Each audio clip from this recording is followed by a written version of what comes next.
All right, there we go. So, We're I mean, recording. yeah, so just to let you know, Ross, so, I mean, the two of us, we go in touch. So, Austin and myself, we go in touch. So, Austin actually wrote to me after the video that I posted on YouTube.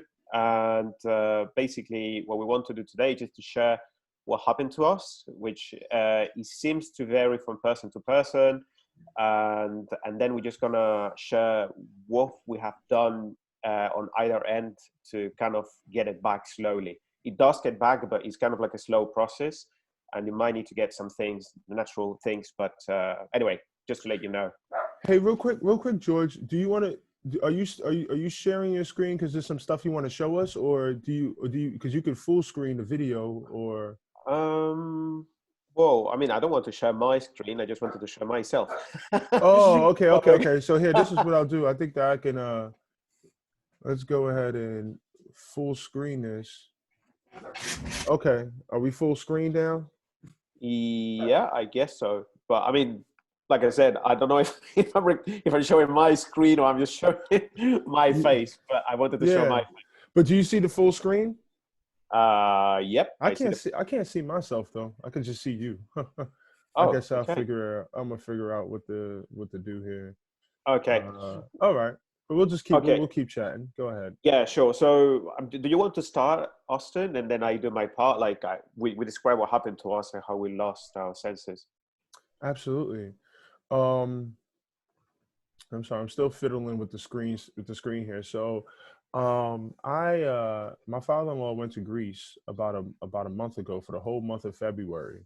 So right now, today is March 28th, 2020. So he went throughout the duration of February. He was in Greece. We have family that we're like a basketball family. So we've got several family members that play all over the world. Long story short, when he came back, he felt a little cold. You know, he had a little cold. He kind of, like for the first day he was back, he kind of just stayed in the house. But since he doesn't necessarily live here in New York City, um, he lives down in Georgia. We wanted to see him before he left, so he came back on like a Monday or like on a Sunday, and he sat in the house on Monday. He kind of felt a little sick, but we said, "Hey, well, what the hell? We'll go see Dad on Tuesday before he takes his flight out." So he, long story short, let me to kind of speed up through it. You know, we hung out with him. He had a little cold, but it wasn't really that big of a deal. But later on that week, that Thursday, like I said, we saw him on like a Tuesday. So like on Thursday, my son ran a fever. He was sick. We stayed home for a couple days. I myself already had a cold, so I think it's very important that before I came across my father-in-law, I already had pretty much what could be considered a compromised immune system because I already had a light cold. Um, Here we go. I think this is better like this. Now we've stopped Yeah, sharing. yeah. All right. Okay. So what I did was, so like I said, we stayed home for a couple of days from work, took care of our son. I had a little cold. I kind of stayed out the way. No big deal. Not really anything alarming. Yeah, we're looking at this stuff on the news, but we're like, hey, we have a cold. Nothing, not that big of a deal.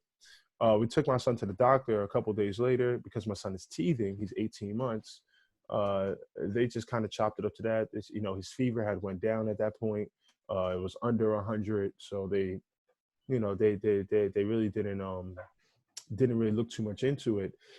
But you as a parent, you know all the little idiosyncrasies of your child, you know all the details. So I knew that he still wasn't 100%. As of today, he is 100%. Like my son, I feel, has made a full recovery, but it was the behaviors were very off. Anyhow, leading up to myself, I'm brushing off this cold, no big deal. And then a few days after that, going into the next week now, let's say if I saw my father on Tuesday, the following week, like the following Tuesday, really Wednesday, sense of taste and smell completely gone. And I was like, this is very odd. And then that's when I got on the internet, started researching more, and I saw that this is a possible symptom for coronavirus. But I'm looking at this is going back now, George. You know, our struggle going back almost a week and a half ago, where there wasn't much information, at least in American media, Yeah. about this. I'm talking to doctors. I'm talking to my personal PCP, my personal primary care physician, as well as some of these. They have like urgent care, like some of these not really a hospital, some of these like clinics. And Hmm. folks are like, that's not a symptom. You know, they weren't really taking it serious, and they weren't really trying to test me for coronavirus. And this was literally just a week and a half ago. So I just kept pressing on because, like I saw, after day by day, I was doing all these stuff to clear my sinuses, and I couldn't smell or taste nothing, 100%. And people would like to chop it up to some sinus issue or something. You know, maybe you just need to clear your sinuses up, and I'm like, I've done everything, neti potting, and it just wasn't. There was no relief. So for several days, I knew something was wrong. And then, like I said, it all came together when you and I have been talking. When you and I connected, I went on YouTube. I Hmm. saw that you were dealing with the same thing, and it was such a, like I said, George, even to this day, you don't know how much of a connection it was for me to finally find and link with other folks in your comment section of the YouTube videos that you made.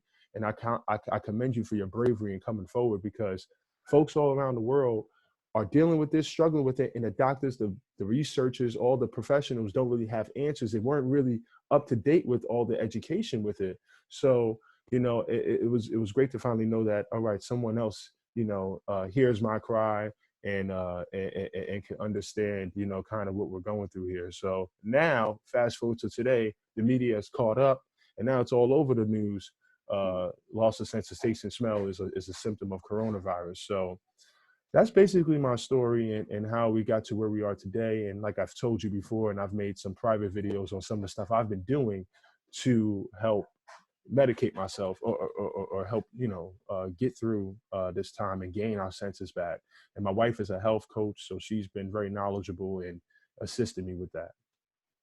That's good. That, I mean, well, first of all, like, so I'm really happy to hear that somehow the video helped.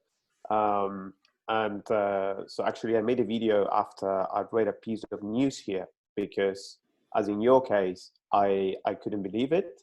So to give a bit of my story, so my story was like I went for a ride. I just commute basically on a bicycle for like 4 miles. And that day, the wind was very, very cold.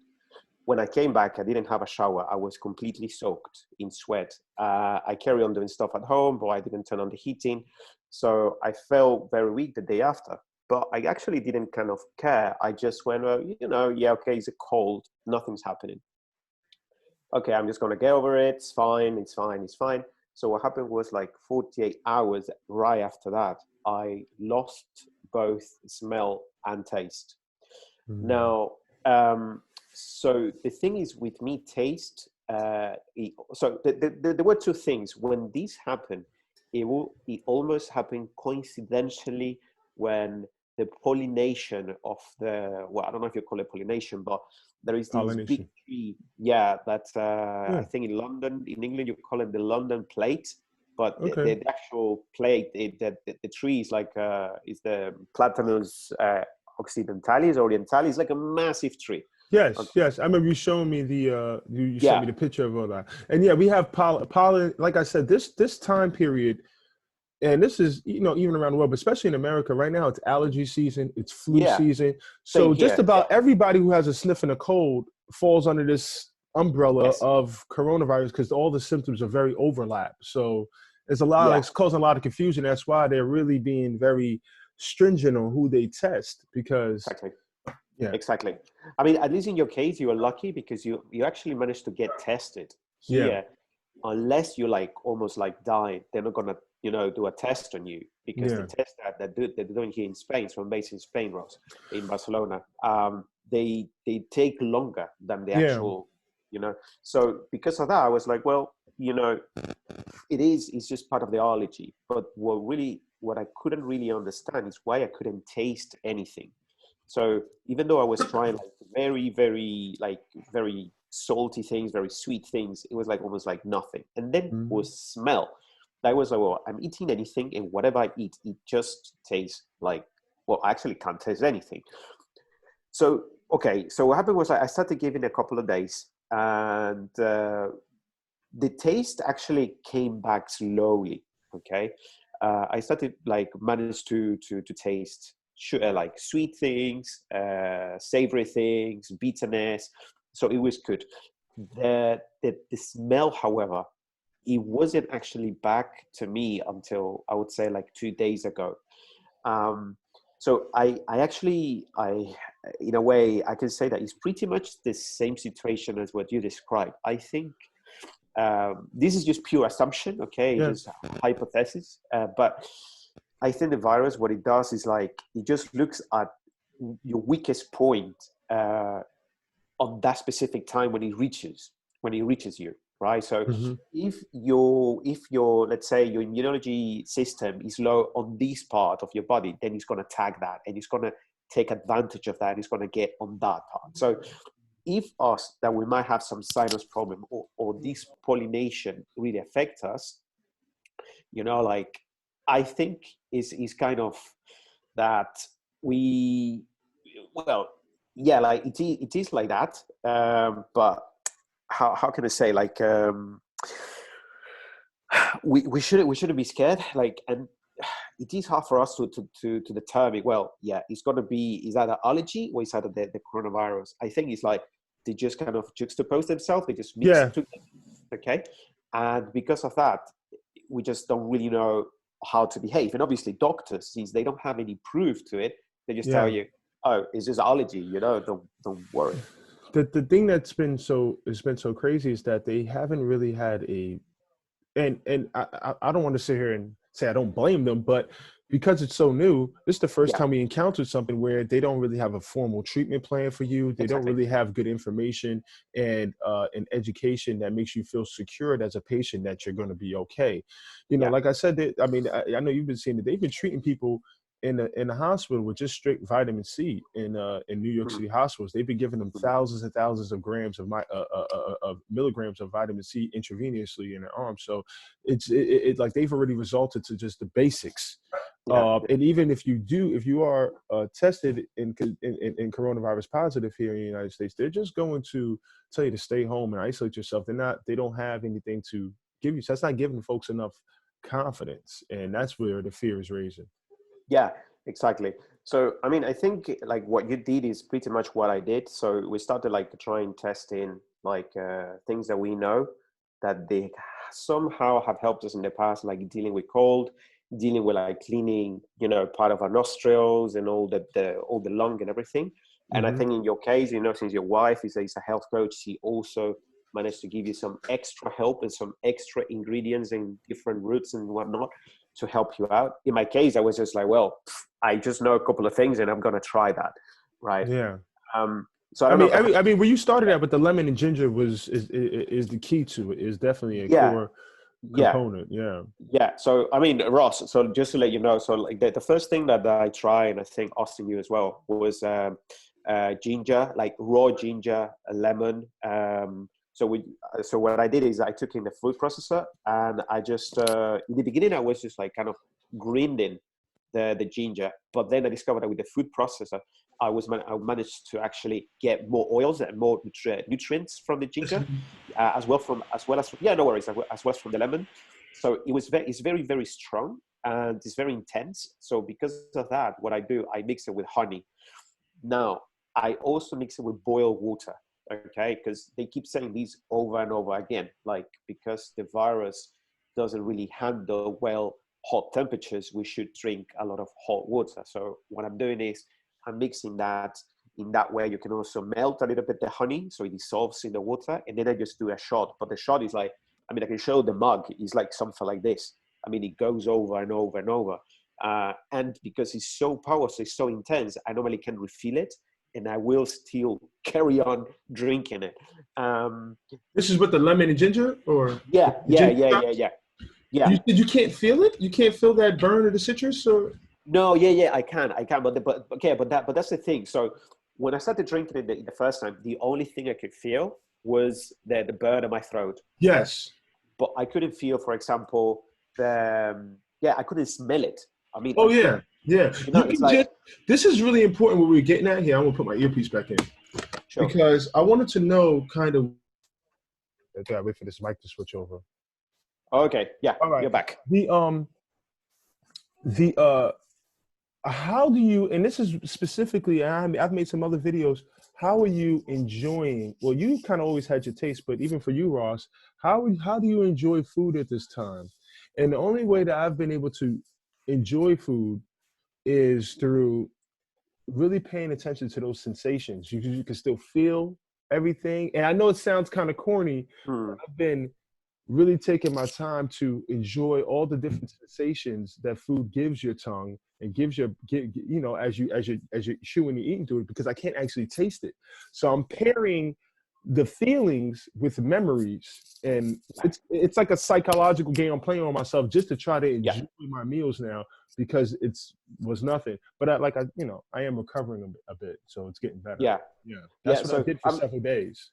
yeah. So I mean, in my case, I don't know. So because I think for you, it lasted longer. But in my case, I couldn't smell for approximately like 3 to 4 days, Hmm. and then it slowly came back. But the way it came back is been very weird, because the way I managed to do is, so I eat something, and when I'm swallowing something, I kind of breathe like almost like a dolphin or like a whale. It's like I give like a push of air through my nose. So it's like I Mm. just do like, and because of that, I don't know why. I don't really know. I'm not a doctor or anything, but somehow I can smell by exhaling, like giving it that push of air through my Yeah. nose, Hmm. and then I can smell. But obviously, it's like minimal. It's like 1 second, and then it's Yeah, gone. yeah, Right? yeah. It's very faint. Yes, but That's at what I least I feel. can link the smell with the food, and I can relate with the taste. So it's like, Mm. okay, finally, okay, there's a mix, and I can. Yes. But otherwise, I was eating curry, and very, very strong curry, and I couldn't really taste it. Yeah. It was just, I was eating a whole bunch of horseradish, wasabi. I did all mm, kinds of stuff to try to clear my sinus the first couple days. But you know, I want to ask you, because I'm at that stage now where I'm in recovery, where it's coming back slowly. So, what will be your kind of message to some folks as it comes back slowly? Because you know, I'm kind of at a point where I'm like, I know it's not all the way back, but it's coming back. How much longer of a route do I have to go? You know, it's I'm in this space because it's really tough. Like when you have nothing, you know you have nothing. But then when you get 50% of it back, mm, it's hard to sometimes differentiate between 50%, 75% to 100%. That's yeah. kind of what I'm doing. I'm like, am I all the way back yet? I'm not sure. Okay, so I can tell you another thing, right? So a lot of people were so okay.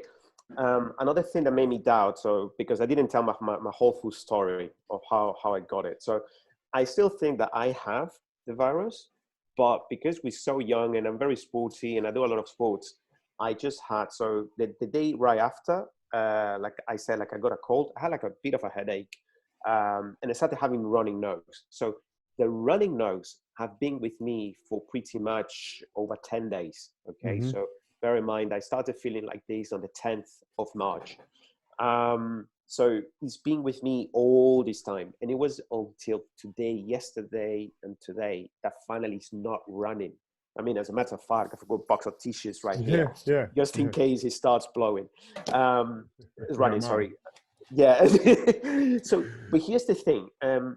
Because I didn't feel bad, I was still, and you know, we're in quarantine, we're locked down in Spain since the 12th of Wow. March, right? So, um, and I'm very sporty, so I started doing sports, right? So every like second day, I'm doing like high intensive exercise, and for the last, I would say, 4 days, when I do these exercises, the nostrils they open up, and then right after, I have at least 10 to 15 minutes to eat anything I want, and I can actually Enjoy it. smell it, right? Wow. And also taste it. But then it's gone. Do you know this difference between? I noticed, like, as I came to starting to gain my sense of smell back, that I could smell, and this was a difference. I could smell hot food, steaming food, better than I could smell food that wasn't like, you know, just cooked. Was that the same for you, or Uh, was it no was there? no, I would say it's the same. Because, Okay, for example, I was eating like raw chocolate and I could smell it, you know? okay, Um, and it's funny, but there was one thing that I thought it would help me, like drinking tea in the afternoon, you know, because what I mentioned before is like you're supposed to drink like hot drinks, yeah, right?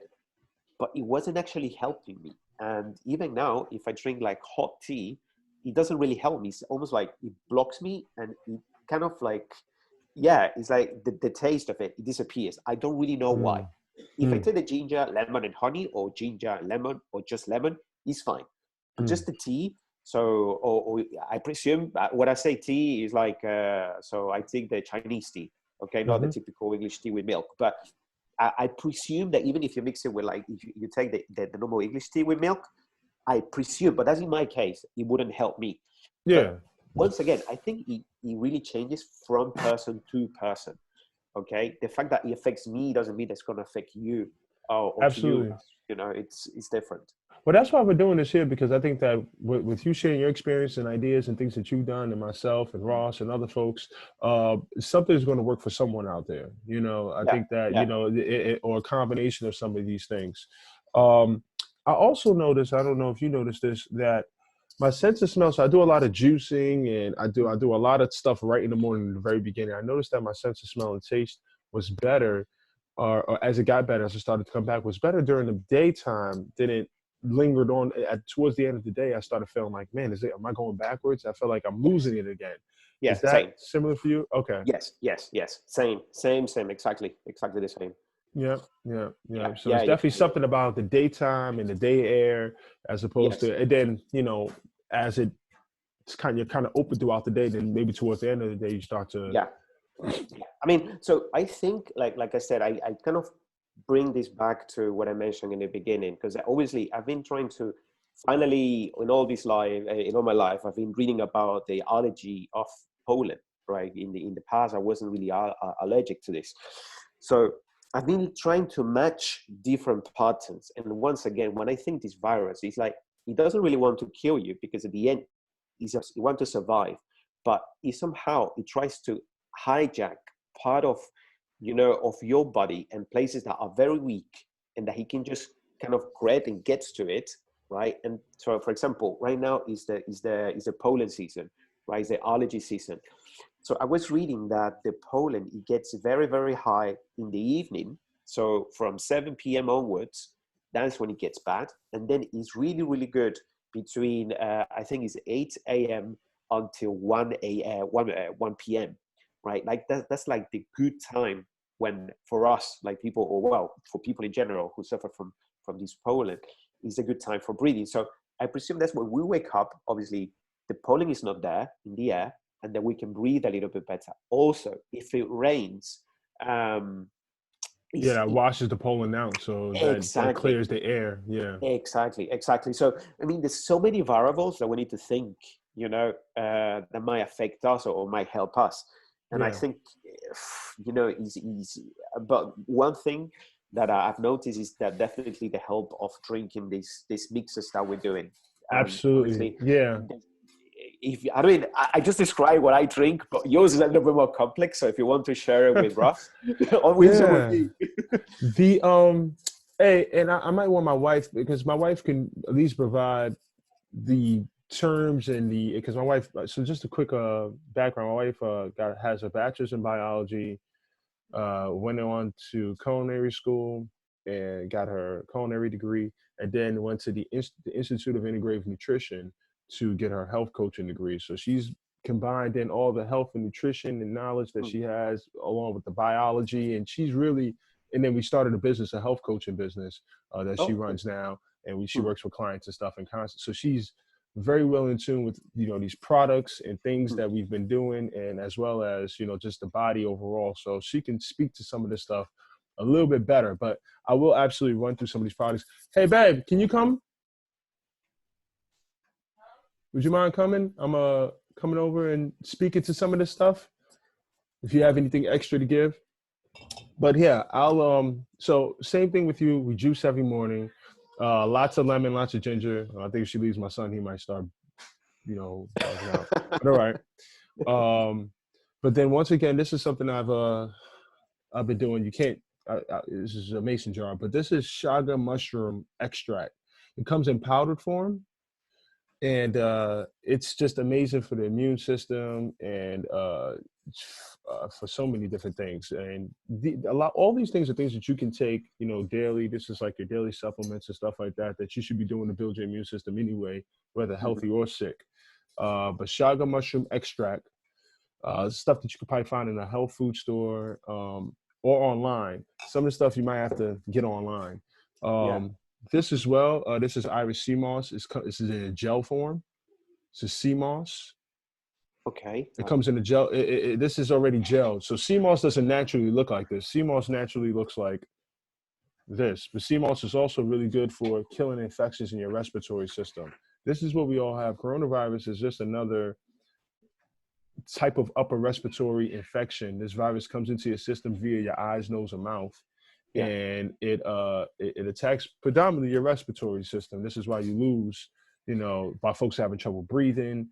I don't know if I had the tightness in my chest, and things of that nature. Loss of sense of taste and smell, which is also linked to upper respiratory infections as well. The same symptom we're all dealing with. So this stuff is great. This is for upper respiratory. This is when you have an infection in your respiratory system, sea moss, and this is in gel form. So I'm gonna show you a picture if you Google with sea How moss. do you write it, by the way? Because one is like chaga mushroom, right? I think one is like this. I'm just gonna write it on the Shaga. chat. Is it like this? I think it's Shaga mushroom is SHAGA. Oh, it's CHAGA, right? Yeah. That's right. That's correct. You spelled it right. Okay. Spelled it correct. Okay. So I looked for this one here in Spain, and unfortunately, it's not available. Brittany, what other mushroom teas would be great? Could you do? What other mushroom teas would be great, hon? Yeah, I was gonna say reishi mushrooms. Reishi. Do you have any other type of what category do these mushrooms fall under? All medicinal mushrooms, not the mushrooms that we. This is kind of like, I don't know if you can see this. This is kind of what sea moss looks like in its purest form. Whoa. But what folks do is they mix it with water and they can turn it into a gel. And the gel now can be used to be put into teas. Basically, what I do with this is I put this into hot water. I put this into tea. I put this into tea every morning, and that assists me. And then this is the stuff that's so these are things you might have to buy online. You might have to hit Amazon. You can get sea moss gel. I mean, somebody will ship this to you. I even have a connect that'll ship this to people worldwide. You can find the powder form of shaga mushroom online as well, and then even colloidal silver. Yeah. I'm just gonna write here the things that we have to say. So ginger is one. So Irish sea moss, purple sea moss. How do you spell that? If you want to write it on the chat, because I don't.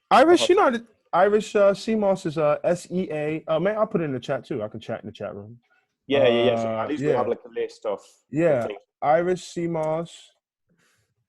This is also another. That's gonna be very. It's like It's gonna be tough. Spain. Yeah, I mean, I don't know how he's in England right now, but here in Spain everything is shut. So even I went to like very big supermarket, almost like Target or like Walmart, and they don't sell this kind of stuff. Yeah, they do. Yeah, this is not stuff I found in Walmart So I know here in America the lockdown's a little bit different. We might be headed towards a more serious lockdown. They do have most essential businesses open. So some of this stuff, I mean, the mailman's still delivering, right? Yeah. The mail is still moving. Some of the stuff might be things that Amazon, would have that you might have to order from online. And I guess we'll have to probably plug some of these resources of things where to find some of the stuff at online. I know Vitamin Shop and GNC both have an online, service. Yeah. That it'll deliver, and Amazon as well, obviously. And you could probably just type in colloidal silver. Okay. So I wanted to tell you, so this one here in Spain is actually, so I was reading because I wanted to buy it, and it's illegal to sell it here. Really? Yeah, it's really weird. It's like I was looking for it, and it's like I don't know why. It's like it's illegal. I don't really know why. Yeah, it's illegal in the UK as well. Oh wow! Well, I don't want to tell you guys to get something that's illegal. Wow. Really, colloidal silver is illegal in the UK and in Spain. Can you believe that? I think it has to do with something with like the health. It's like apparently in the long Well, term. here's the truth. Here's the truth that I do know is that and there's is amalgamated gold also illegal? Yeah, yeah. Hmm. So So any metal. these two things do the same thing. These two Yeah, things, amalgamated gold. So here's my thing. I don't know. I don't want to get on to the government stuff and yeah, everything, yeah, but yeah, I mean, I can imagine that they don't want you taking this stuff. They want you to take their prescription drugs mm, because this is I think that that might be part of it. And the truth is that, yes, this is not something that you can overdose on. All this other stuff, you could take a bunch of sea moss, you could take a bunch of chaga mushrooms, you could take a bunch of vitamin C. You won't hurt yourself. You take mm. too much of this, you can get toxicity poisoning. So yeah, Oh, that's why. it can hurt you, but don't do that. Just take the recommended dosage. I mean, that's what I did. I took the recommended dosage, and I'm Mm. fine. Yeah, I yeah, didn't overdose on it. But of course, you know, people overdose on Tylenol. yeah. People overdose Exactly. on all kinds of stuff that comes over the counter. If you don't follow Yeah, the directions and you want to hurt yourself, you can yeah, find a way to do it. But that's unfortunate. So yeah, then don't obviously I want to tell you guys, I want to encourage you guys to order something that's illegal. yeah. So I'm sorry about that. But those are the things. Should I even type that in? So if it's illegal, if it's illegal through a lot of areas in Europe, it might not. I don't know if Yeah. I mean, I don't know, but I won't even put that in here then. But we'll put like lots of vitamin C. okay. That because like I told you, they are treating people with just strictly vitamin C here in New York. Like, And I think you were also telling me the other day, one of your videos, well, not telling me, but you were saying on your videos that you were trying also, is it turmeric? turmeric. Oh yeah, turmeric. Yeah, you know, Yeah, so I yeah, think, I'll show you some turmeric. You know what turmeric looks like, right? yeah, yeah, I've yeah, got a bunch of turmeric powder, and I got a bunch of actual, you know, the root. turmeric root. Yeah. Yeah, yeah, because I think you also added that to your mix, I think. Yes, to the lemon ginger mix. Yep. Exactly, Yep. exactly. So here Absolutely. it's funny because I went just before starting this today. I went to the shop to see if I can find it, and can you believe it? Most of the shops, like corner So, shops here, they are owned by people from Pakistan, oh and yeah. I Yes. keep telling them, and they just don't sell it. Wait a minute. People in Pakistan don't sell turmeric. Well, yeah, but the reason is because nobody buys it. Nobody buys it like in raw, like in fresh, the fresh fruit. Everyone buys it in Oh, powder. everybody buys the powder. Yeah. And I So do was they like, have the oh my powder? Do they have God. the? Yeah, cause I was gonna say definitely at Yeah, the yeah, Indian stores. That's actually where I picked up my turmeric powder the other day. I got the turmeric root from like the farmers market, you yeah, know, from the farmers market. yeah, But yeah, yeah. the powder I got from the Indian store because the Indian shop they'll have some of the strongest turmeric. Yeah, yeah, They'll have some exactly, of the exactly. strongest stuff. Yeah. So, okay, so This you is say, the oh, astragalus. astragalus root. You know, this also came from GNC. I hope this shouldn't be illegal. You know, I think that one is. yeah, this should be. Actually, because I was looking for it. Wait. Oh, because yeah, I was making like a couple of questions. Yeah, because I have here a couple of. That's Uh, interesting that they have banned amalgamated gold and colloidal silver. Like that means that your primary option would be you have to take an antibiotic. Like you'll have to take some type of prescription med to help you. Because no disease can live among these precious metals in your body. So you take a very little bit of it, and the disease. There's a lot of science in why this. I'll tell you this. hmm, All of my relief happened once I started taking this. To be honest with you, but wow. Yeah, yeah, yeah. I had my No, breakthrough right the day after I took that. I had my best when I made my. I was like, I got to make a video like this. It's finally coming back. well, I mean, it's like I said, I think the fact that you had that in my, like I said, I started smelling like 2 days ago. Yeah, So, it might take a bit longer. It's gonna yeah. come back. It's just gonna take a bit longer. Yeah, when I spoke to my doctor too, the way the gist I got from the limited information he had is that when you kind of go through this, your nerves, it really kind of gets to the nervous system that really kind of controls your sense of taste and smell. Mm. So it really shocks them and gives them a rough time and beats them up a little bit. So even once the virus passes, it may take a couple of days for it to come back because your nerves have to regenerate and and kind of heal themselves. So that's basically what he had said as well, that it will come back. It'll take a few days to a week, Mm-hmm. and once your nerves kind of get back strong again, you'll feel that. So yeah. Yeah. I haven't been able to taste or smell for a week now.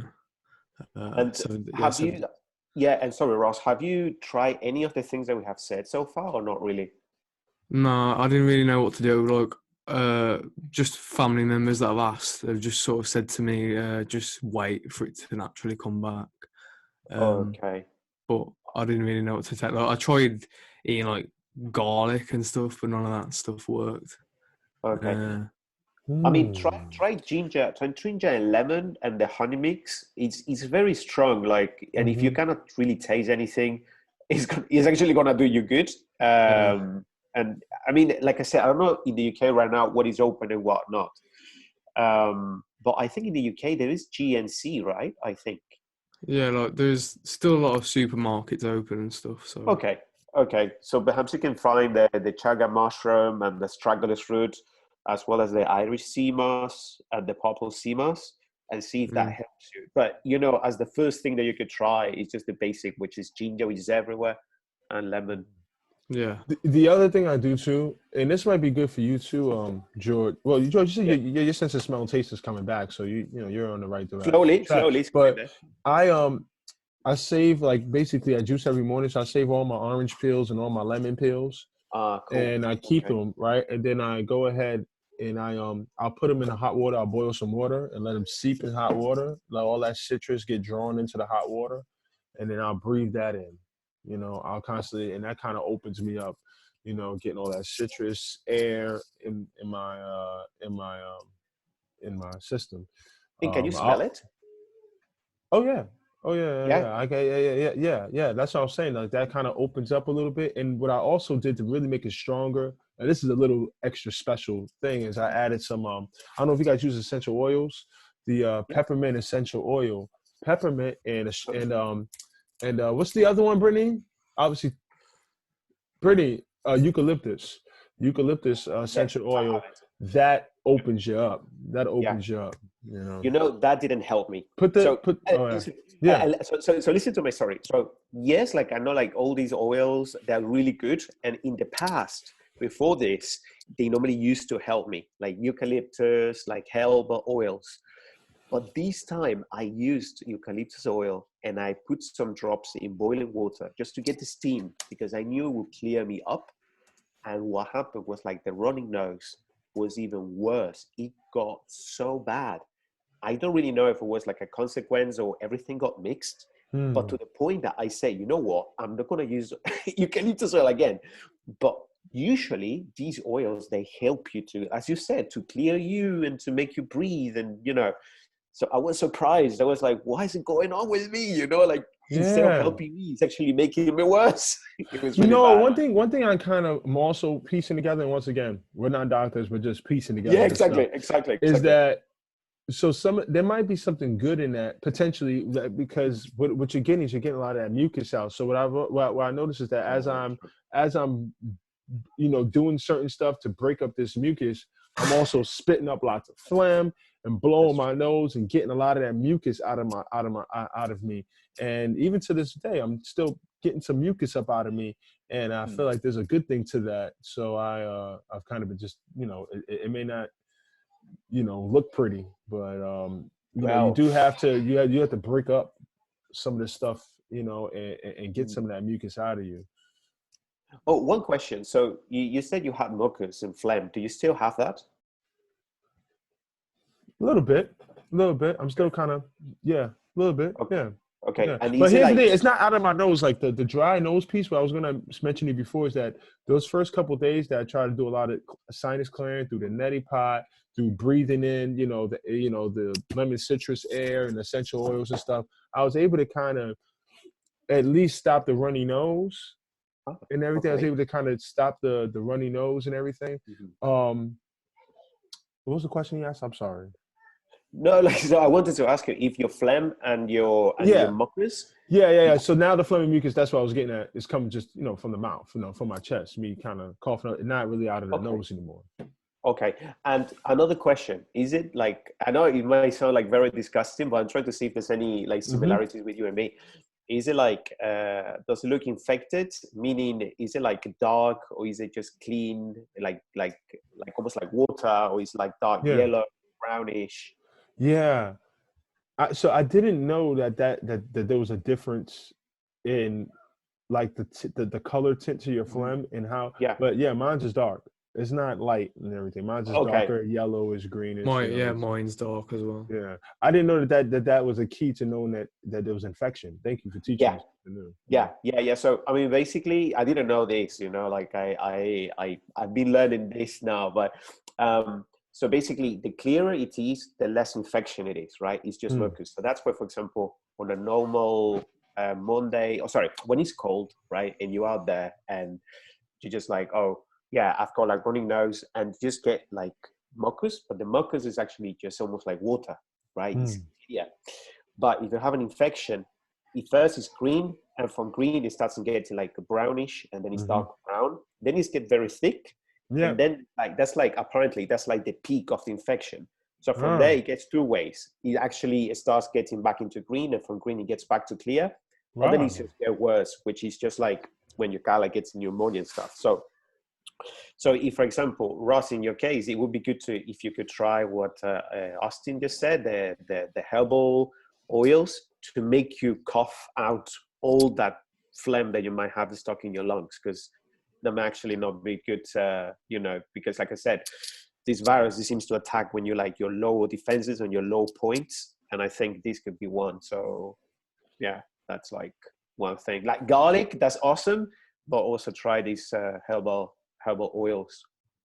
I Mm. think Interesting. I don't know if it's at Tesco's, or is it what was the one? This this pharmacy.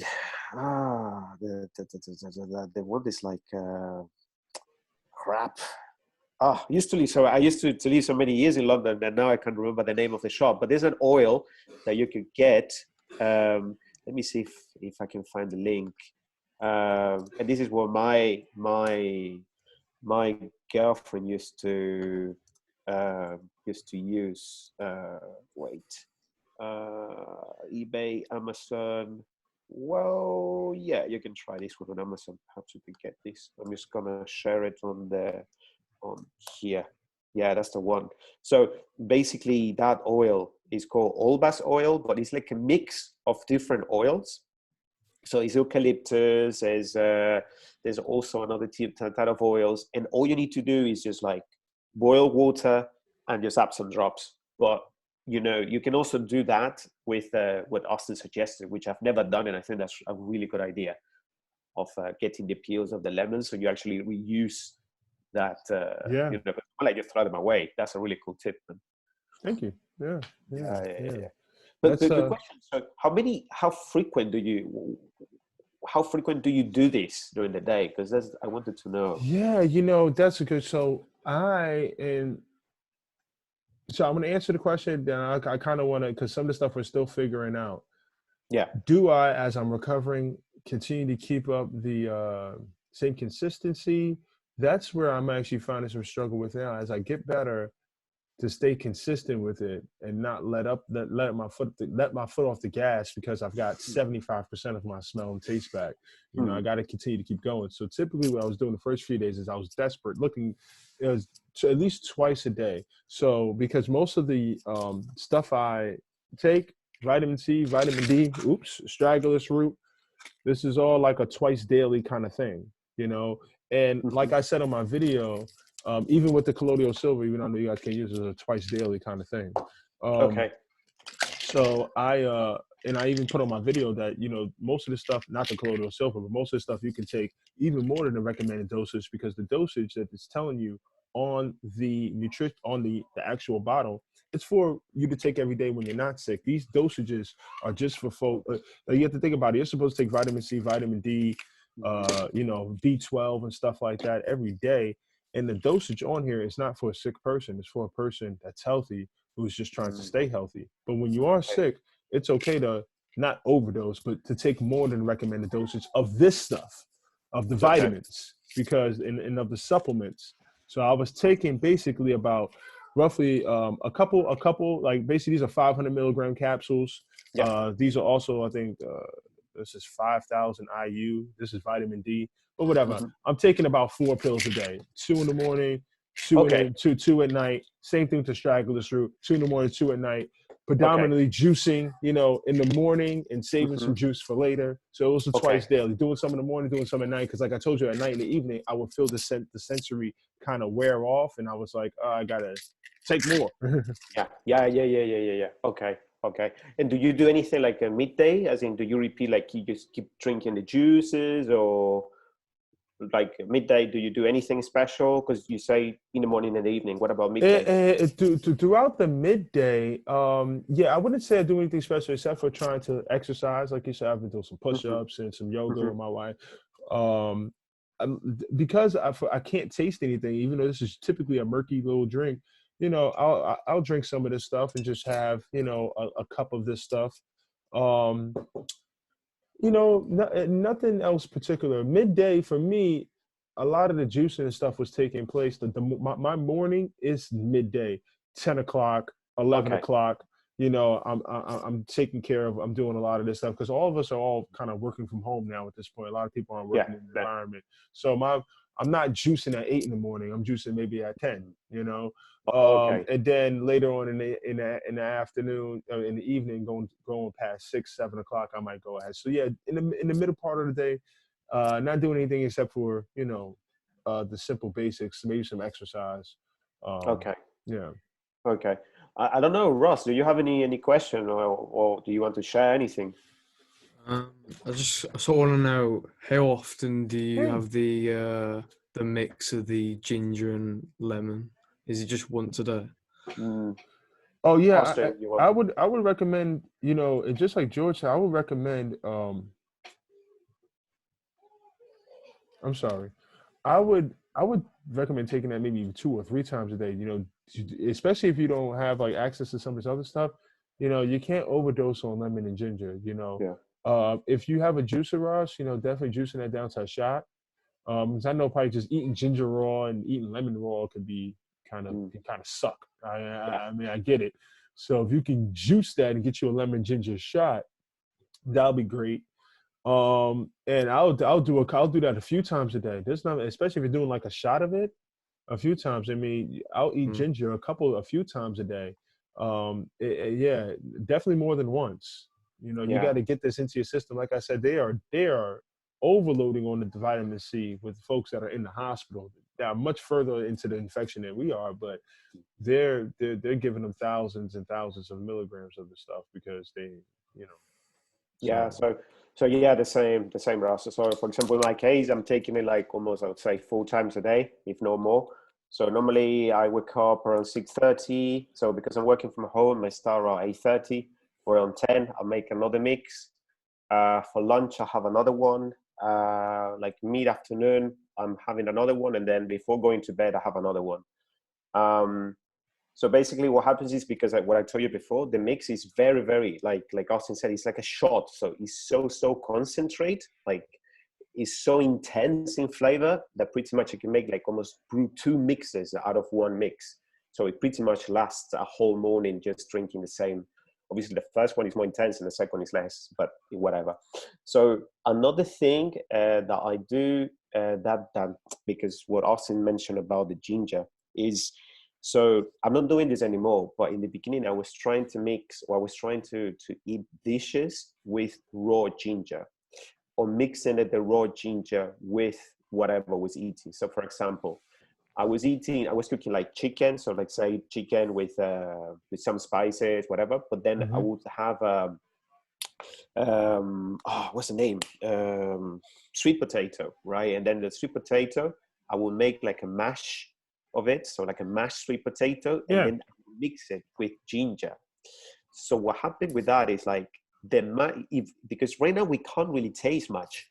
The ginger will kind of open up a little bit my nostrils, and I will be able to smell it a little bit, very, Yes. very, very, very, very faintly. But you can still smell that. You can also smell the other thing that you're eating. So that's Gotcha. one thing that you could do. It's kind of like mixing a little bit. And there's another root that we haven't mentioned, but it's the turmeric one. The turmeric, yeah. Yeah, the turmeric. That's less intense, and the problem with turmeric is that it's gonna. It's quite funny. What's We have wrong? never used it before, because the problem with turmeric is like it really stains whatever you do. Oh with it. yeah, oh yeah. You Okay. know, actually, I've stained whole insides of cups. Like Yeah. if you have like a cup that's got like a white inside.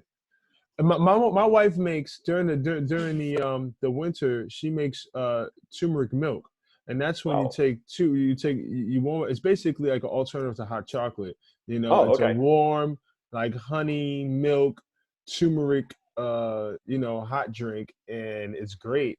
You know, it's great for your system and everything. And yeah, we've stained all the insides of our white cups, like, yeah, with that stuff. So yeah, like what we want to tell you, Ross, is like it's really healthy, it's really, really powerful, but at the same time, it really stains whatever you touch afterwards. Okay, so you might want to keep like 1 cup for it, one board if you want to chop, because you will have to chop it, right? It's like ginger, you need to remove the skin, and then you want to green it, or you want to chop it in the food processor or whatever. But it's it has a lot of color, like natural color.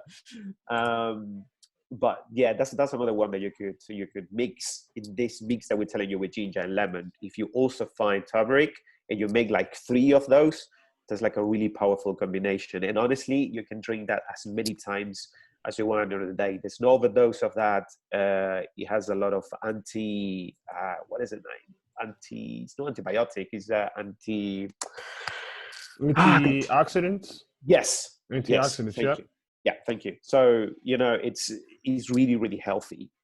Even after we go through all this, if you want to in the future, and you get a cold and you want to get better without taking like paracetamol or ibuprofen or anything of that, and you take that alone, is really going to help you. Just to, because in the end, I think in our cases, it just try to affect us as a cold, and it's trying to be like in disguise. It's just there, like being like, it's a cold, but I'm not a cold, but I'm still here. Like you need to now try to find out what you need to do. And then if we somehow attack it with these natural ingredients that in a way help us and doesn't really affect us in the long run, we kind of, fight it back, and we can recover the taste and smell. Fantastic. Beautiful. Yeah. Beautiful. And just so I know we all are different, but on this journey here, what would you say is a fair time frame for a person? If you just lose your sense of taste and smell, you have no other symptoms, what can I look forward to, or what should I be, can I expect in this road ahead of me before I get to be the same person I was the day before I lost my sense of taste and smell, in your opinion? So I would say by now, roughly, would be 14 days. I'm not the 14th day. I'm on the 11th. But because I can tell that I can start smelling, I can taste, but I smelling. I'm on day 10 now because I lost my sense of taste and smell last Wednesday. So I'm officially, this is 10 days in. Yeah. And I'm getting better. And I feel like I'm maybe 75. But I feel like I said, I feel like the sense of taste came back stronger than the sense of smell.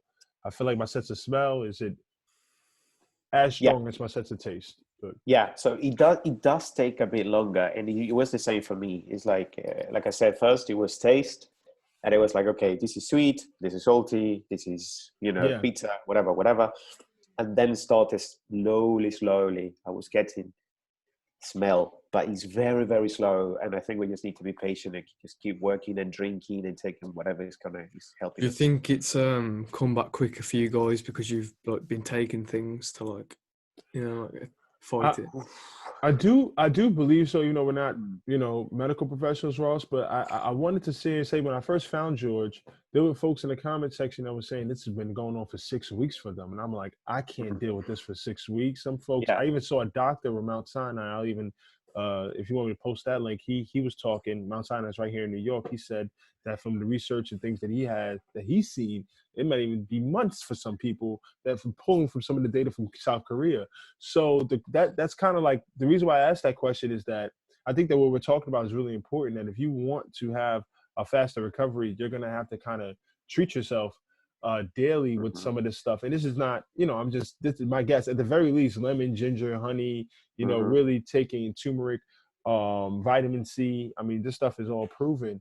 And because the follow-up question would be, if you did absolutely nothing, how long would this take? And I'm not sure, but I want to sit here and say I feel like we are receiving some relief because we're doing stuff actively every day. The typical person who may not be able to get some of this stuff or may not even want to do some of this stuff, but might be dealing with the loss of sense of taste and smell. I'm not sure exactly what that turnaround time would be, but I mean, like I said, we had some folks, it's been weeks for Yeah. other folks. So Yeah, I think it's like I would say a month perhaps. Definitely minimum it would be a month.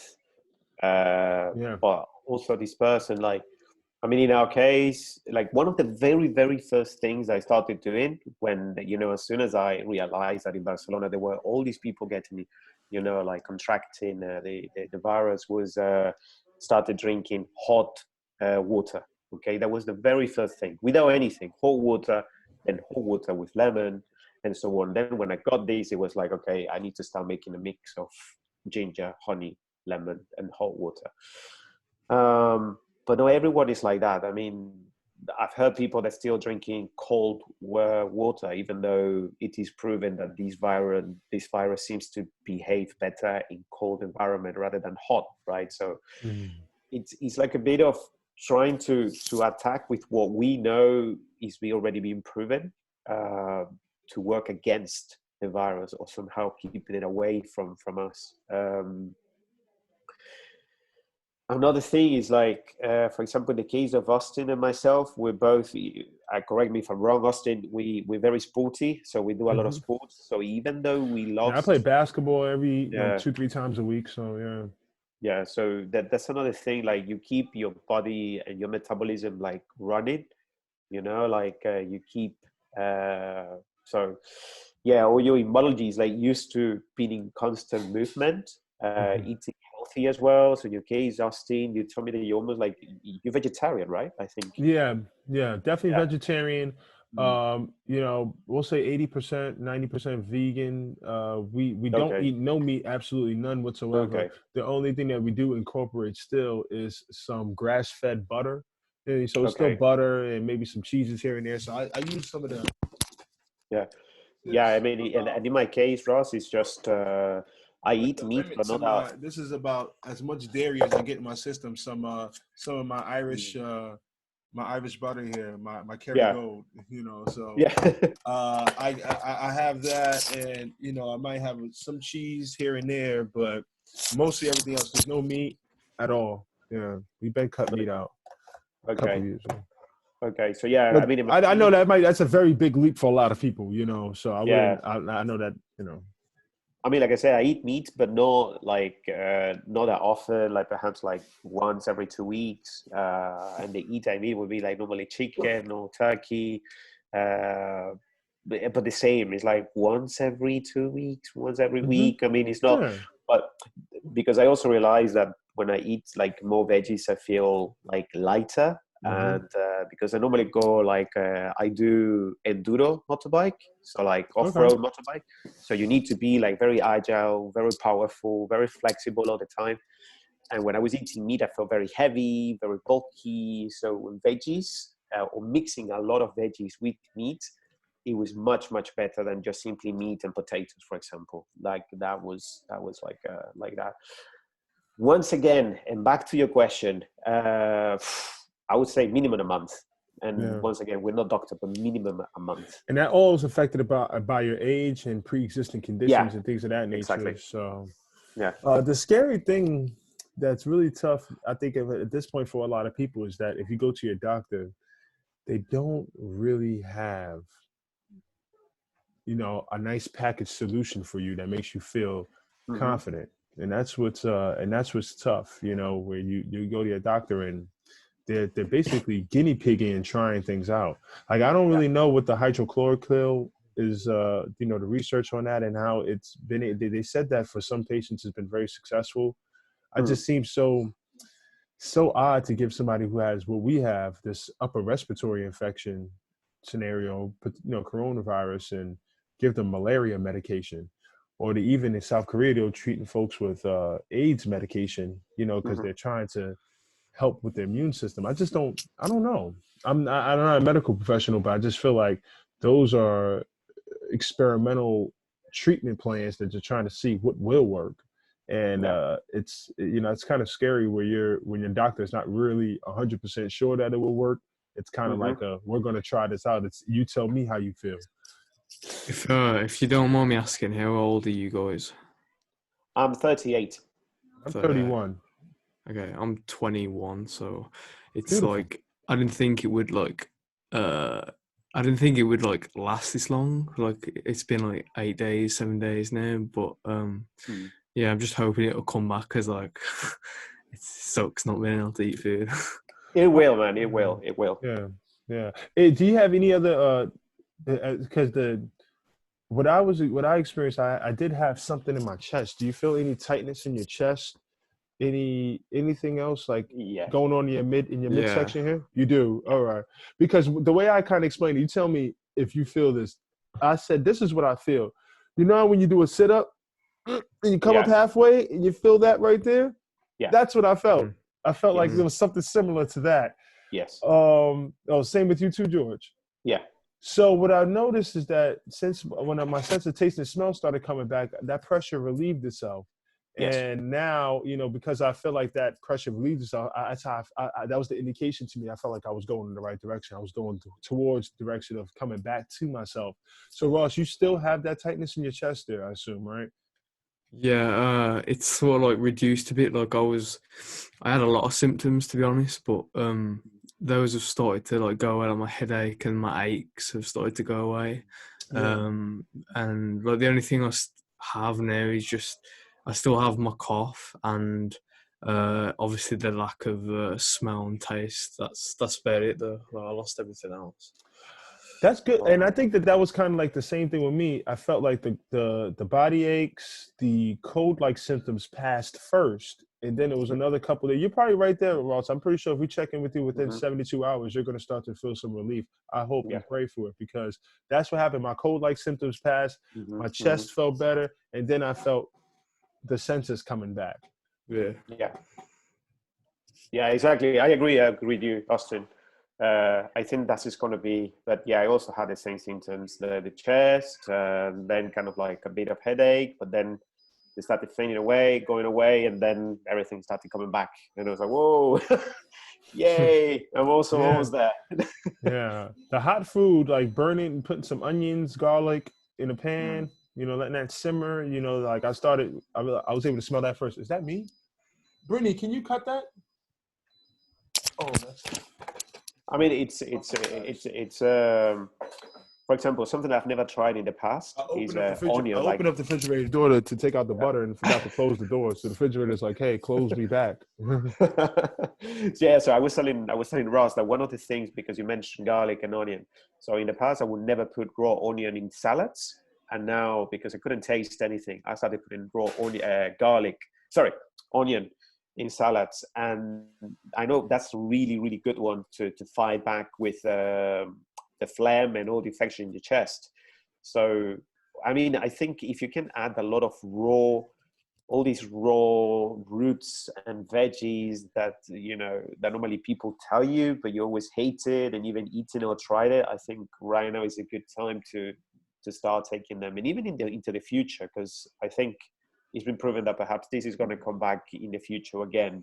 So Listen, New York City, half the city is going to be infected. All around the city, I work for the city. I work for the Office of Children and Family Services. So I'm a social worker by day, yeah, and so we're on the calls with Department of Health and Hygiene. We're on the calls with a lot of folks that help run the city, and the whole city is exposed. The whole half the city will be infected by the virus. So what does that tell you? If 50% of New York City, we're talking about 13 million people, potentially are going to be infected with this virus. Most of the cases will be mild, but this is what our yeah, mayor said. This isn't like even coming from Austin. This is Mayor Bill de Blasio of New York City.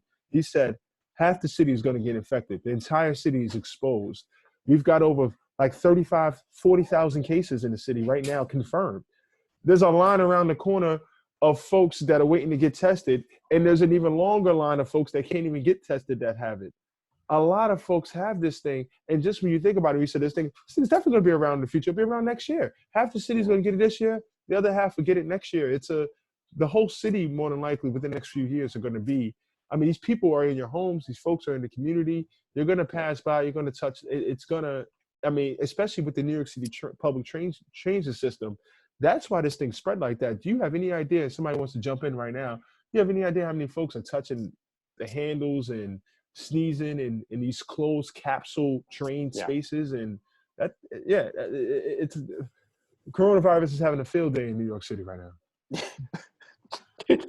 Yeah, no, I can imagine. But I mean, at the same time, I really hope like it doesn't get to that big scale. Hi.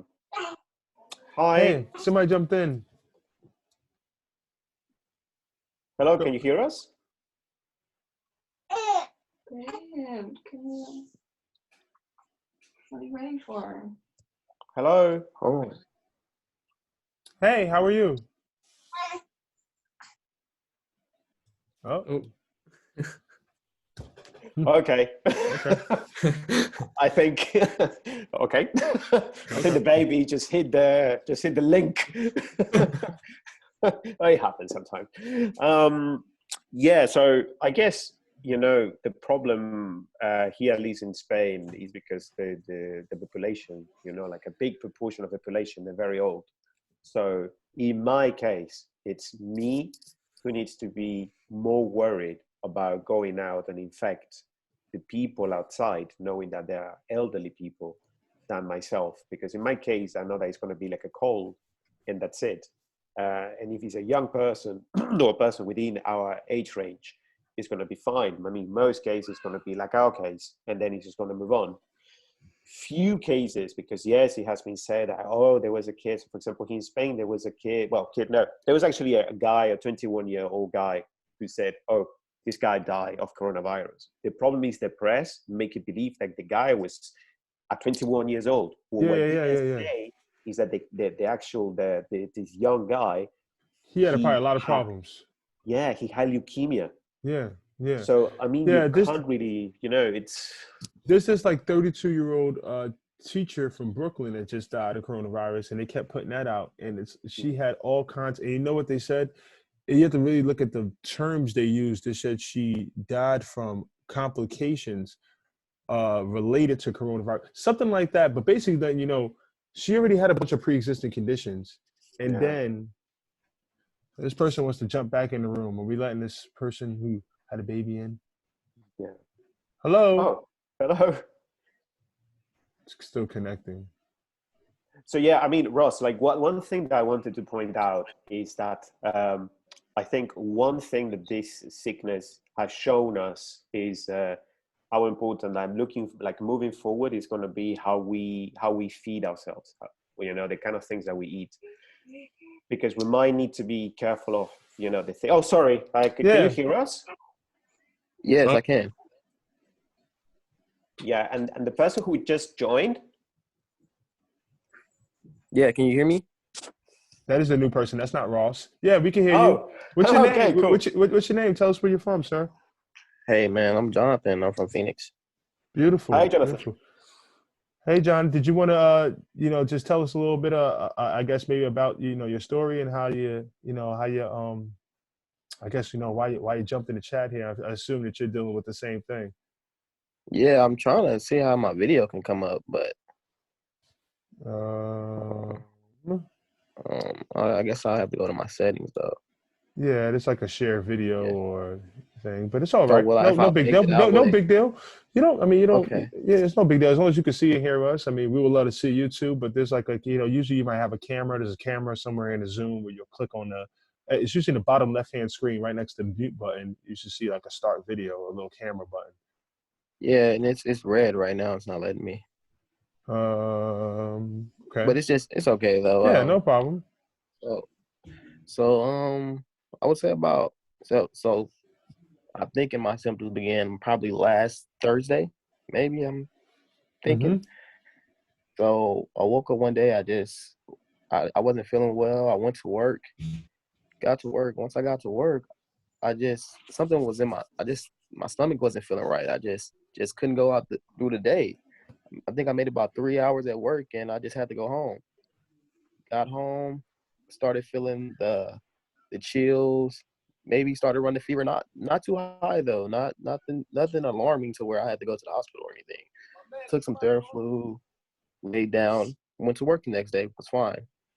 So maybe Sunday night, going into Monday, I realized I couldn't smell anything. I was like, something's not right here. And it alarmed me enough to go look it up. And so happened that the guy from the NBA Yeah. had made a tweet that night Yeah. saying something about smell. And I was like, wow, like maybe this is something. So I typed it in on Twitter, and I seen a bunch of people going through the same thing. And it just freaked me out because there were no reports here in the United States about Yeah. any of this. And it's And like then the scary media to just think. flowed through after that. Like that Monday, once Yes, Rudy, I sent it to you that next day. Once Rudy Gobert said that, it opened up the conversation on a major scale. And then we just saw the media exactly. just come in after that. I was telling folks about it since basically you and I, what's your name again, sir? Jonathan. Jonathan. You and I might be on the same time scale because I lost my sense of taste and smell on Wednesday. So Wednesday, Thursday, Mm-hmm. around that same time, and there was nothing really on the internet but George Mm-hmm. that was talking about this. But then once Sunday came, and once this past Sunday, or I think Rudy Gobert tweeted that out on Saturday or Sunday, it really Mm-hmm. the wave really hit. Yeah, I mean, Exactly. like I think the way it was is like it just been so pretty much this started in Asia. So the first reports were back in South Korea, based on some German doctors, researchers, whatever. So the problem was like this report, the first report that came out was actually in Korean, right? So then if it actually was translated into German, and then the problem was that obviously somebody here in Spain, because I'm in Barcelona, right? And somebody in the press, they said, oh, there's a new research in Germany that suggests that the lack of smell and taste is one of the symptoms that nobody has actually paid attention to. All right. So by then, that was actually so they published that well, they published that on Wednesday, and I started the symptoms on Tuesday. And I said, well, this is just such a coincidence that I can't smell, I can't taste anything, and this is just now in the news. Yeah. The Yeah. day after that, a mayor of a very small city near Barcelona also said, oh, I just lost my sense of smell and taste, and I've been, how you call it? Well, I've got coronavirus. All right, fine.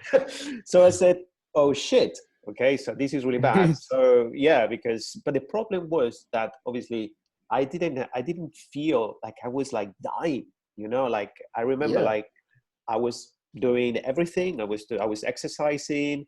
Yes, I did have like a small headache. I did have a little bit of fever, but because I already told my story. So what happened was that I went for a bicycle commute. So I was commuting. I just rode a bicycle, and that day was very cold. So when I came back, I didn't have a shower. I continued doing things, and I just said, "Well, I just got a cold." I mean, it's quite common, and so the day after, I felt very bad, and then, well, I just got a cold. But the fact that I couldn't smell and I couldn't breathe, I didn't link it to the coronavirus. I linked it was to first the cold, and second the pollen allergy. Like the season, because right now Yeah. it's all about the pollen season and allergy and whatnot.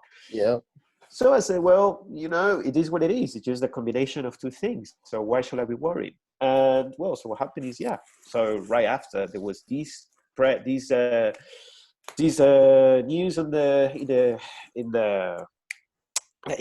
press, and then there was another one, and then another one. Then in France was one, and I think that's when I decided to make a video But the funny thing, my friends, they said, "Oh man, don't worry, you just have an allergy, like why are you making a video out of it? Like they didn't say on the video, but they just made it private. It's like, oh, you just want to get views. I'm like, no, man, I can't taste and I can't smell anything. George, your videos have blown. It's caused hundreds and hundreds of comments. George, do you see how you Yeah. basically you can monetize your YouTube channel just off of these couple videos you've done, man, and that's great. Yeah, no, I And know, that bravery, and you jumping out there, like I said, it you don't even. It was the only thing I had to grab onto.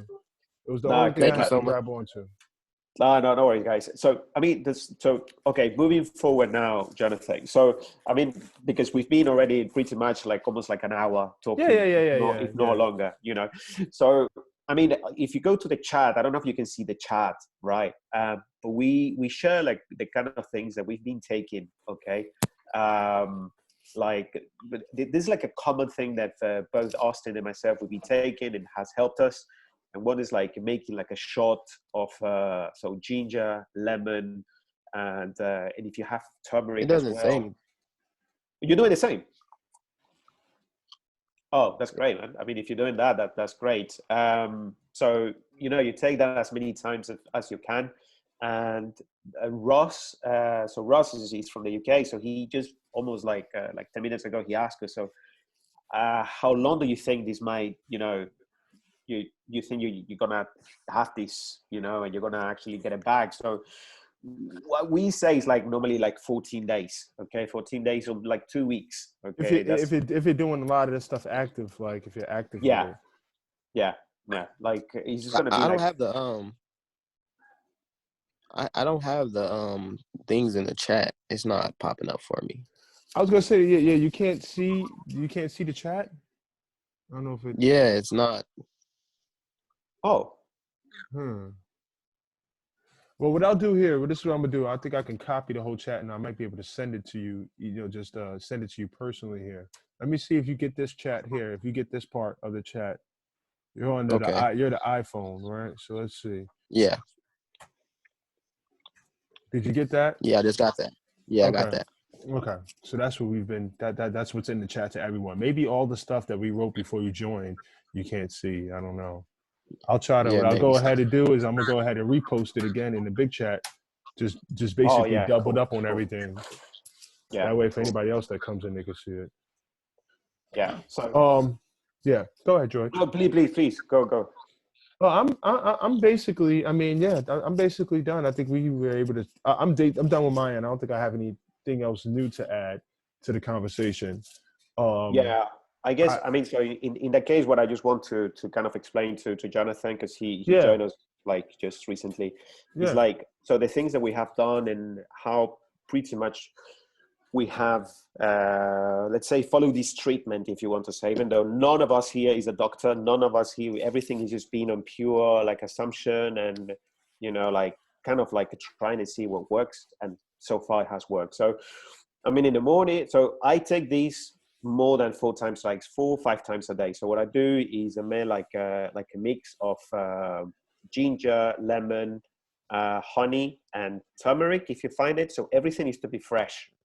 If you find a powder, well, okay, but preferably needs to be the fresh. So fresh ginger, fresh turmeric, lemon or lime, and honey. So then you're gonna put that on a food processor, and then just mix everything. And then you're gonna pour hot water, okay? Because it's gonna be very, very intense. Normally you can actually brew it twice. So you're gonna drink one and you're gonna see that the bottom is gonna sink everything. So because of that mix, it's gonna stay there and it's gonna be like kind of hard to drink. You just pour more hot water, then you can drink it again. So pretty much it's gonna last you the whole morning or midday or whatever. Mm-hmm. And then, so Austin, if you want to share the chaga mushroom and Oh yeah, I was gonna also say, because John, you're an American here with me. You know, George is in Spain and Ross is in the UK. So this stuff is actually illegal over there, but you can find. I'm gonna type this to you. You can find this here at GNC or at Vitamin Shop. And I don't know where Arizona's at with the lockdown, but if those stores are still open, you should be able to find some colloidal silver. This stuff really helped me out a lot. So there's among these precious metals, no virus can live among these precious metals. So they make this liquid silver, and they also make something called amalgamated gold. It's a liquid gold, and if you take some of that, a recommended amount John, you can't take too much of it because it won't be good. But if you take the recommended amount, I immediately started seeing some relief. Yeah. As soon as I took that stuff, and then also sea moss. I don't know if you're able to find some Irish sea moss. You might have to find some online. I've got a friend I got a friend in Cleveland who ships this out. This is where I got it from. I can send you his information. He'll ship it to you. You'll have it in a couple of days. Some Irish sea moss.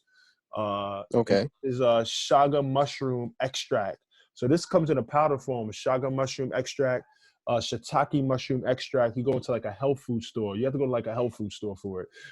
It's not going to be like in a Walmart, or Indian stores. Like I don't know if you have any. I don't know if the Indian population is like Middle Eastern population is big in Phoenix, but if they are, then they'll have stores, and in those stores they will have lots of ginger, and they'll have some of this. They always have like fresh, vegetables and stuff, and they'll have these powders, these mushroom powders that you could pick up in one of those Indian like family-owned business stores, grocery stores.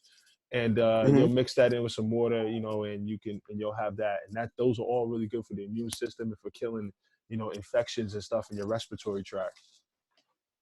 So I have noticed I have like starting to smell better with the days that pass, certain like here and there, it's like going on and off.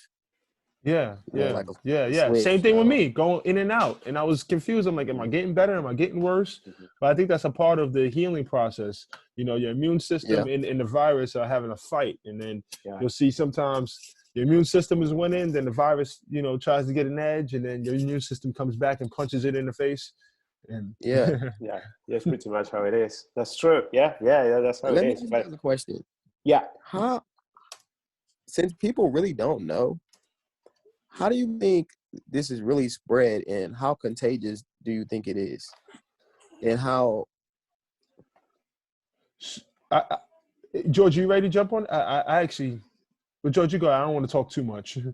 Oh no, it's fine. I mean, well, I can tell you from. I mean, you cut up a little bit, Jonathan, at the end. So if you can just repeat the question, sorry. Okay, so how contagious do you really think it is? Like, is it? Okay. Do you think touch, sneezing, coughing? What do you think? Like, what do you think it is? Okay, so let me tell you a little bit from my perspective in Spain. Okay, so in Spain we've been in lockdown since the 12th of March. So lockdown means like literally we cannot leave our place. I mean, we leave our place, believe it or not, the police is gonna chase you. So the only way that you can go out, if you want to go to the supermarket, if you want to go to throw the rubbish, or if you have a dog, lucky enough, and then you can go and walk her. Otherwise, you can't go out. Now, the supermarkets, for example, compared to what's seen in the UK, in the US, here it's, and believe it or not, like here people are very messy as well. Okay, so it's not like an excuse, but people here, they have kept the distance, and so we all, whenever we go out, we wear gloves, we wear glasses, not really, but masks and gloves. Not everyone wear the masks because they just run out, but people wear the gloves at least. So the way that it spread is being very crazy. Okay, the problem is that the virus, apparently it can stick and it can kept alive up to 4 hours up in the air. Okay, so also it depends on for example, plastic or metals. Some of plastics, they can stay alive up to 5 hours, I think, and some clothing fabrics up to 3 or 4 or 2 hours, something like that. So it's we have been even told that when we go out and we come back from the street, we should actually wash our clothes and we should take a shower. We're not really doing it. I mean, I'm not doing it myself, okay, to be honest, but we have been told to do so.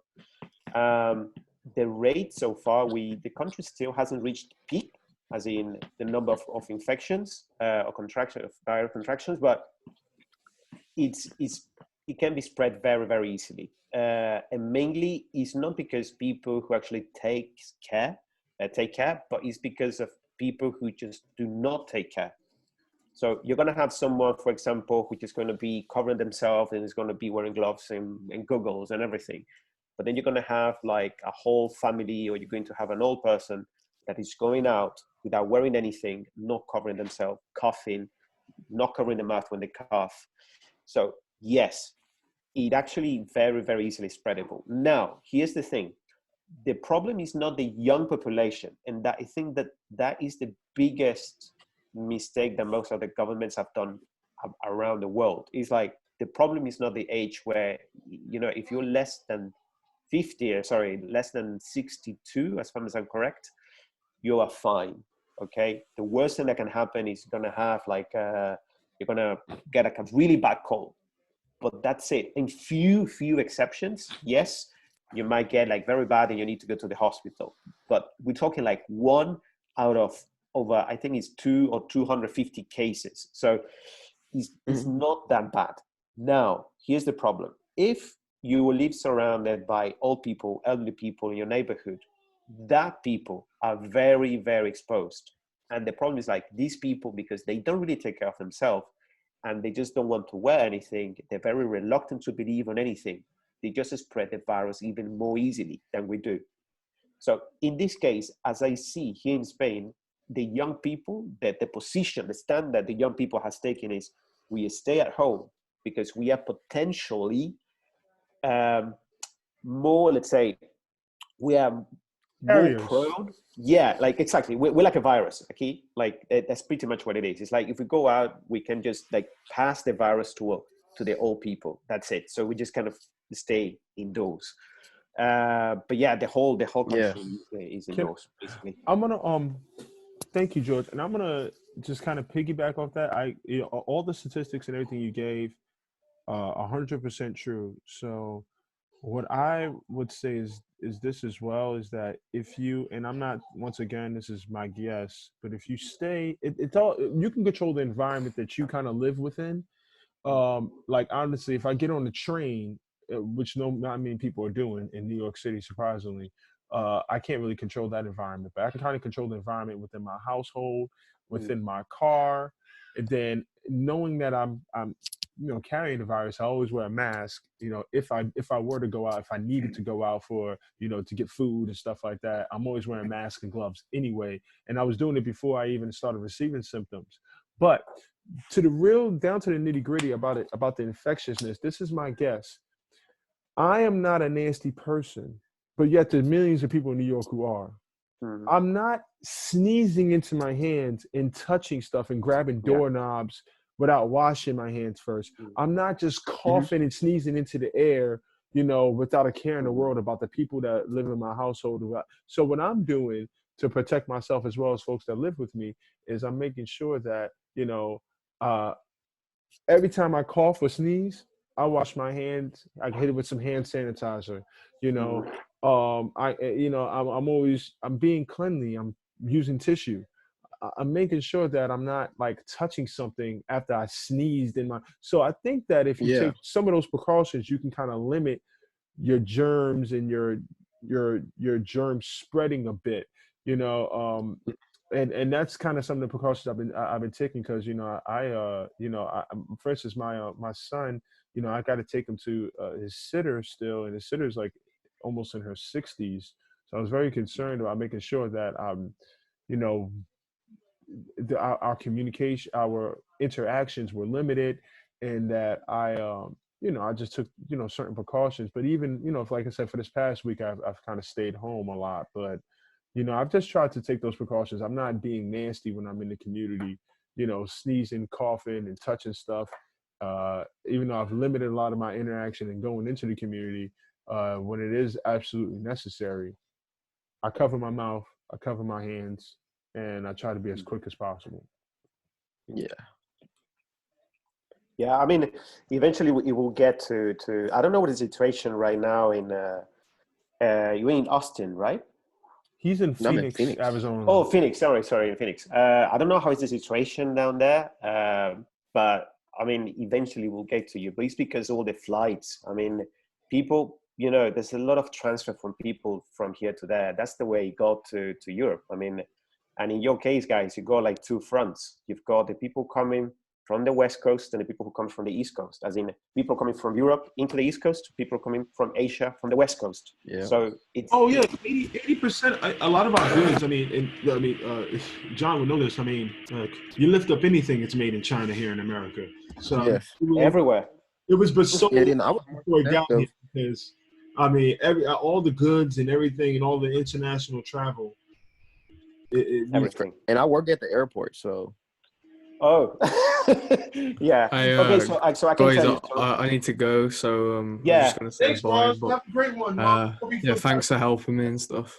All right, Ross. Appreciate it. It was good to talk to you, man. Okay, see you later. See ya. Bye. Yeah, so I can tell you, Jonathan. So I've got two colleagues, two friends of mine. They work at the airport here in Barcelona, and so what they were telling me was that. So obviously the work, I guess you do like in turns, so like in different shifts. Sorry, and they were told obviously to even like normally you wear gloves and normally you wear like they weren't wearing masks, but they start telling them to wear also the glove, the goggles, the masks, and they were as Austin said they were using a lot of hand gel. What they told me was like the situation at the airport was so as in it started to get to like very eerie, like less and less and less passengers were coming. Exactly. And the passengers that were coming, they were very scared, and because they were very scared, they were like they almost didn't want to even jump on a plane. And the people who were so what happened was like because pretty much the whole city right now is in standstill. Okay, so what happened eventually was like so the city was into lockdown from the 12th, but they were actually sent home I think like a week after because there were no planes anymore. So they were just told, guys, just stay home. So I guess now the shift are like every fifth day. That's where they need to come.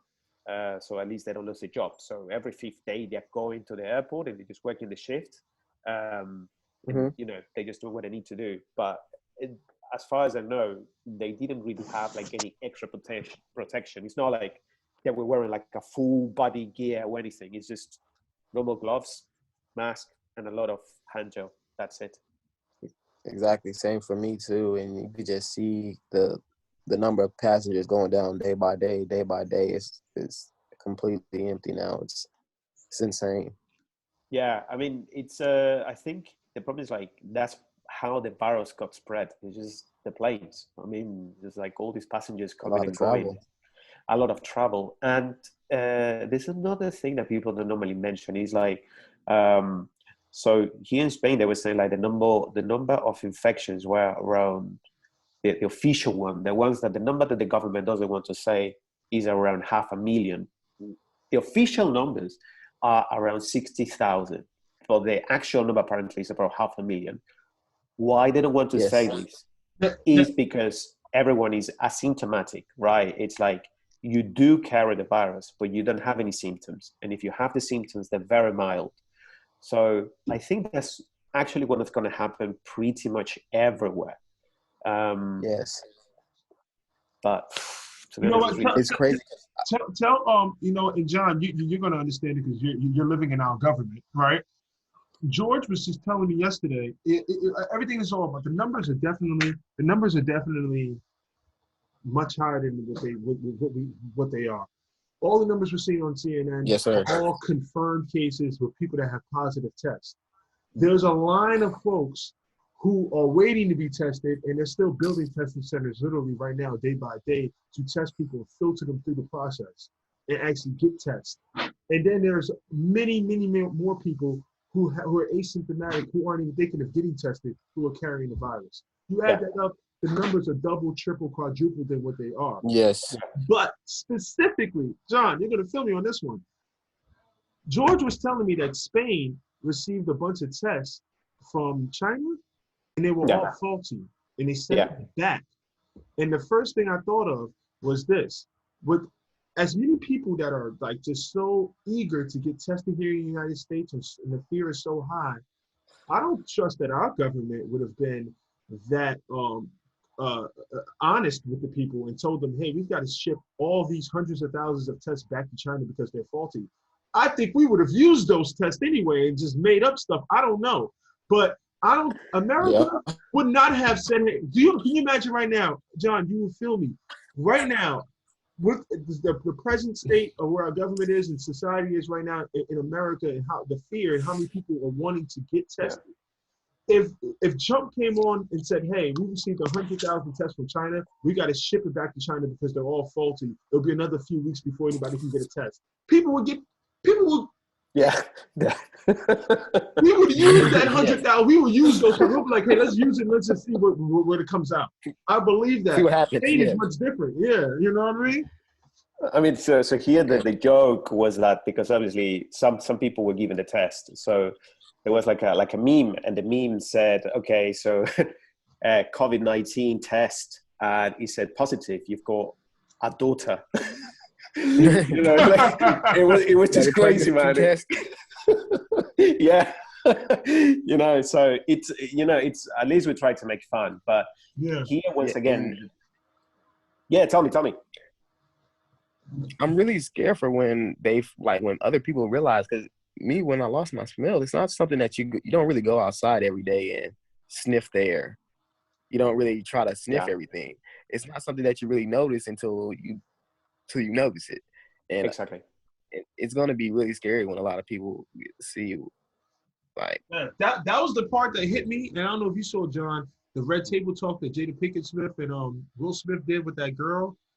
But that one hit me. It was like, wait a minute, this ain't a cold anymore. This is something else. You don't just lose your full sense of taste and smell to the point where you can't even smell shit in your face.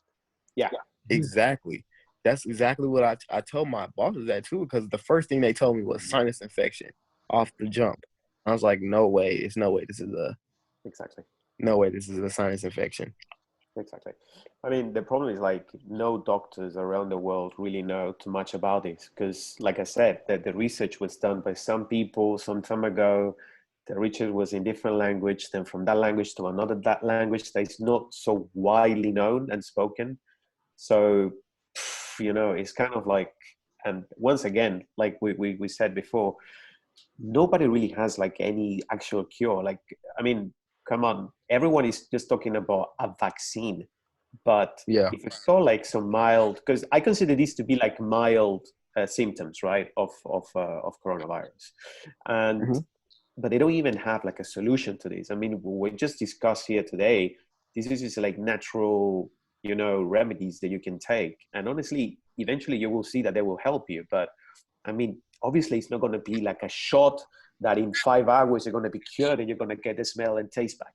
If that's what you're expecting, yeah, I'm sorry, my friend, but it's not going to be like that, you know. And exactly, I think that's what we need to have very clear. Like, if any of your friends, your family, or anyone is going through this, you need to tell, look, it's going to come back. Follow this.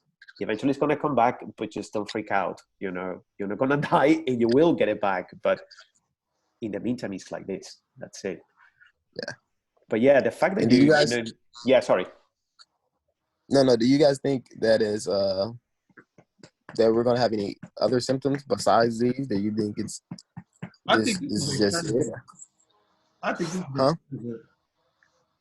this is Sorry, Austin. No, I said I think this is the extent of it. I don't think that we're getting worse, and that we're going to start to experience more. I think I'm well over the hump. My energy's up. Symptoms are going. So I think we're headed towards the right direction. I don't believe, because they, at least from what they're reporting, and once again they're reporting, so all be taken with a grain of salt. But folks that lose their sense of taste and smell, typically, well, first off, all coronavirus patients, you take the whole group of coronavirus patients, no matter what symptoms you are having, about a third of the patients, and in some cases 2/3 of the patients, are also experiencing loss of sense of taste and smell. So it's a legitimate symptom. Folks like ourselves, who predominantly the sense of taste and smell is the predominant symptom. It's the leading symptom, and we're not receiving. We don't have all the other symptoms. I want to believe that we're not going to get those, Yeah. that, I mean, it will be included, the loss of sense and taste and smell will be included in with the prior symptoms, but not necessarily the other symptoms included in with the loss of sense and taste and smell, if that makes sense. I feel like, Yeah. like Georgia said, this is the more milder case, and this is the only prevailing symptom that we're having. And that's and to be honest with you, think about it, it's somewhat typical. It's a little bit of a blessing in a way, because at least we know something. Because the folks that don't have any symptoms, like some of these NBA players that have absolutely no symptoms, Kevin Durant, Marcus Smart, these guys have no symptoms whatsoever, and they can still be, sharing and exchanging the virus with folks, Yeah. It was like the guy who spread it here in Europe. He was a guy who went to Singapore on a business trip, and he came back. He went to the French Alps, and he didn't have any symptoms. He went skiing for over a week, and then obviously he got in touch with everyone over there, and told that people came back to their countries as well, and that's how it got spread all around Europe. So just one single person who flew to Singapore, and the guy was completely healthy. Wow. So he was the patient zero in Europe, a French guy. Oh, sorry, no, I think it was an English dude. He was an English businessman who flew to Singapore. On the way back, he went to the French Alps to ski. Yeah, that was the case. So, in just one guy. So imagine how many people have flown from Singapore, Malaysia, China, Wow. France, Spain, Wow. Italy, UK, into the US, I mean, Yeah. eventually it's going to get to you guys, I mean, sooner or later, man. But I think the that, numbers are really deflated here in the United States. Yes. They're really deflated. Yeah. We're leading the world in cases now. Yeah. So it's only worse. But our government won't tell us that. We're leading the world in cases, and we haven't tested 2/3 of the people that need to be tested. I mean, I know. I mean, it was so long before it's literally just, it needs to be, and I think that is getting to that point now, John, where folks are going to just start accepting that this is just a common thing. That this is, we can't run from it no more. Yeah, exactly. Yeah, exactly. I mean, you can't really run from this, And another thing, you shouldn't be scared about this, because, in the beginning, I was like you guys. It's like, oh shit, like, what's going to happen to me? Like, what's it going to happen to me? And eventually, you're like, oh, I have it. I'm alive, like, and I was, like, I'm alive. Okay, like, to be honest, I haven't even stopped doing any exercise. Every 2 days, I do like high intensive exercise, and I'm fine. Okay, I can't breathe. Yeah. I can't. Yeah, honestly, like, it's fine. So, and there are many more people like me, and that's it. I think, honestly, I'm just worried about old people, because it's mainly like shared lots of old people are dying here. And that's the biggest thing, It's like, it's horrible. But that's it, because the country is very old, So obviously all these old people, they just died. That's it. In your case, guys, I think you're not going to get so many deaths, but you will have a lot of people in the hospitals. That's my belief. The death rate is going to be very low, but you might, like, your hospitals, your clinics, they might get a little bit overcrowded. That's what I think. That's my belief. Because your population is not that old, right? So, and I think the death. Well, rate, know what? That is, I think at this moment, I don't know, but this moment, a lot of the baby boomers, all the folks were born, after World War II. Yeah. That era of folks, they're all retiring now. These folks are on their 70s. And that's the biggest population. That generation is one of the bigger that is a very big, large population. Matter of fact, right now, what's going on in America, there's it's called the Great Migration, the Great Financial Migration. You can go Google this, like the Great Financial Migration. There's going to be a big transfer. There's a big multi-trillion-dollar transfer of wealth from all these folks, the baby boomer generation, now down to the next generation. Because everybody, almost 2,000 people in a week, almost 2,000 people per week are retiring in America. Wow. The baby boomer generation is retiring. This is all over the last 5 years. This is the block of retirement for that group of folks. So it is a very high population of older folks in America. That baby boomer generation is very, very, very big. And there's also going to be a lot of wealth transfer. So this coronavirus thing definitely put a big monkey wrench in the operation of whatever, because you're having folks, that are passing away that, may not even put together all their affairs. Yeah. Oh, okay. Yeah. Yeah. I mean, we'll see. What's going to happen. We'll see what's going to happen. Absolutely. I don't know, Jonathan. Do you have another question, man? No other questions, man. Just thank you, man. Your videos helped a lot, man. Just know that it was somebody else out there going through the same things, and here in America, people are kind of different, so they're not gonna really say they got virus. It's kind of like you don't want to tell people that. So I was telling Jonathan the same thing. I didn't want to. I've made about a few videos too, but I made them all private because I've been kind of nervous because folks like, get away from me. Everybody, it's like almost like leprosy. Folks think that everything's germified, and he was telling me the mentality of pain is so much different. They're not. That's crazy. They're not shunning their own. They're not shunning away their own family members for having spoken about it. Yeah, when you told me that really shocked me. Yeah, he's different here, man. So yeah, because thank you a lot. No worries, Jonathan. Like I said, if you've got anything else, I'm gonna keep sharing on the YouTube channel, and also on the Twitter or Instagram, and But I think you're in the good path. Just keep drinking these mixes. Just try to eat healthy. Don't panic. Don't. I mean, if you're gonna get the colloidal silver, is that how you call it? Colloidal silver. Yeah. Just don't overdo it. Like that. That's it. And yeah, man. Just don't worry. Just yes, sir. Thank you, man. No thank worries, you, man. Austin. Yes, thank it's you. Awesome. Hey, George, I just sent you a chat. Yeah, go ahead and send it either via Instagram or send me your email, and we'll get this video to you here. I'll share it via the drive. Cool. All right. All right, guys. Have a good one. All right, thank you. Safe, get healthy. All right. All right. You too. Bye-bye. Yes,